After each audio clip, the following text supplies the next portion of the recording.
Picture this. You're in a meeting and your boss gives you some critical feedback on your recent project. You nod and take notes, but inside, you feel a storm brewing. Your mind starts racing, filled with anxious thoughts. Did I mess up that badly? Am I not good enough? Are they disappointed in me?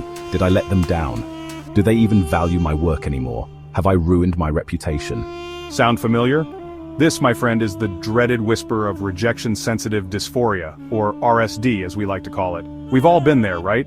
That feeling of impending doom over a seemingly insignificant interaction. But for someone with RSD, this isn't just a fleeting feeling, it's a constant battle. It's an emotional tidal wave that can knock you off your feet, leaving you breathless. They must be ignoring you on purpose. Something's definitely wrong. Why else would they not reply? And just like that, the anxiety sets in, making you question everything, every word, every action. So what exactly is RSD? Simply put, it's like having your emotional volume turned way up when it comes to rejection, criticism, or even the perception of it. Imagine taking constructive criticism as a personal attack, or a minor disagreement as a relationship-ending fight. RSD isn't a sign of weakness, and it's definitely not something you're choosing to experience. It's often linked to conditions like ADHD, anxiety, and depression. Think of it as your brain's way of overanalyzing and overreacting to social cues, even when there's no real threat. RSD can rear its ugly head in countless scenarios, both big and small. It can be triggered by the most unexpected moments, catching you off guard. Remember that presentation you aced? You felt on top of the world, confident and accomplished. Someone offered a tiny suggestion for improvement, just a minor tweak, and suddenly you're questioning your entire career path.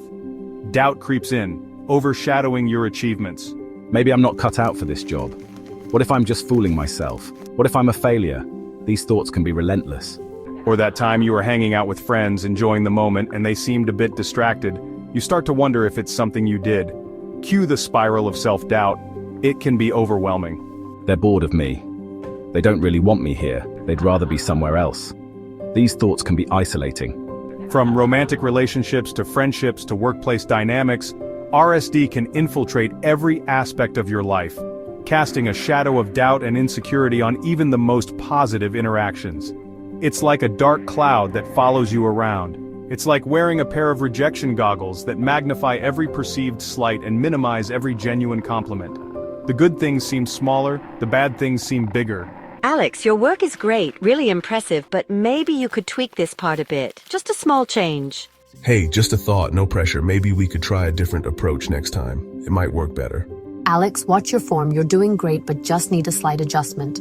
Keep it up. You're almost there. Just a bit more effort. See? You're not good enough. You never will be. They all think you're failing. They're talking about you. And there you have it, the relentless cycle of self-doubt, the constant questioning of your worth, and emotional turmoil that defines RSD. It's a storm that never seems to end. Taming the RSD Beast, practical tips for a smoother ride. Now, for the good news, RSD is manageable. It might feel like an untamable beast at times, but with the right strategies, you can learn to ride those emotional waves instead of letting them crash over you. Think of it as learning to surf. It takes practice, but it's possible. Here are a few tips to get you started. 1. Name it to tame it. Simply recognizing and acknowledging that you're experiencing RSD is a huge first step. 2. Challenge your thoughts. Ask yourself, is this really about me, or is it possible I'm misinterpreting the situation? 3. Practice self-compassion. Treat yourself with the same kindness and understanding you would offer a friend going through a tough time. 4. Communicate your needs. Let your loved ones know about your RSD and how they can support you. Open and honest communication can make a world of difference. And 5. Seek professional help. A therapist can provide personalized strategies for managing RSD and improving your overall well-being. They can offer a safe space to explore your feelings and develop coping mechanisms. Remember, managing RSD is a journey, not a destination.